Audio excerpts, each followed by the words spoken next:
Mana shu piarchilar uchun bitta gap gapirmoqchiman-da. O'zim kosmetologiya sohasidamiz, piarchilar uchun.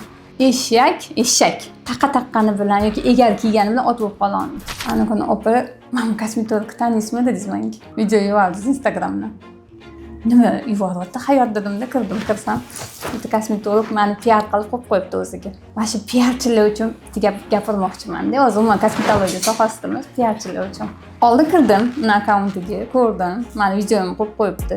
O'zimcha o'yladim. Hozirgi zamonda biron rasmini qo'yib bo'lmaydi, videosini qo'yib bo'lmaydi, kommentariyasiga yomon gaplar yozib bo'lmaydi. Bilasizmi, bitta patsientlar keluvdilar, 30 million bilan zo'rg'a qilingan. 30 million bilan hozir mumkin emas. Birovni fotosini yoki videosini yoki kommentariyasiga yomon yozish. Qarab turdimda, videoda men o'zimni ko'rdimda, keyin aytolmam. Mayli, u o'zini hozir axlatini oshirmayapti, u meni axlatimni oshirib beryapti.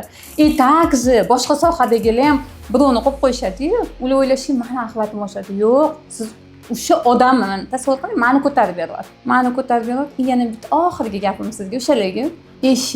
Eshak taqqani bilan yoki egar kiygani bilan ot bo'lib qoladi. O'sha kosmetologga kirdim, 2000 dan 5000 dan podpischiki bor ekan. U 15 yillik kosmetolog bo'lib qoladi-ku, to'g'rimi?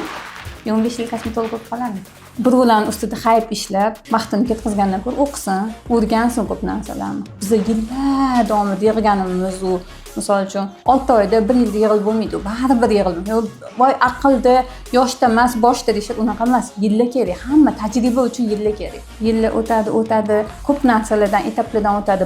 Xato ishlar bo'ladi, to'g'ri ishlar bo'ladi kosmetologiyada ham, oxiri to'xtamga keladi.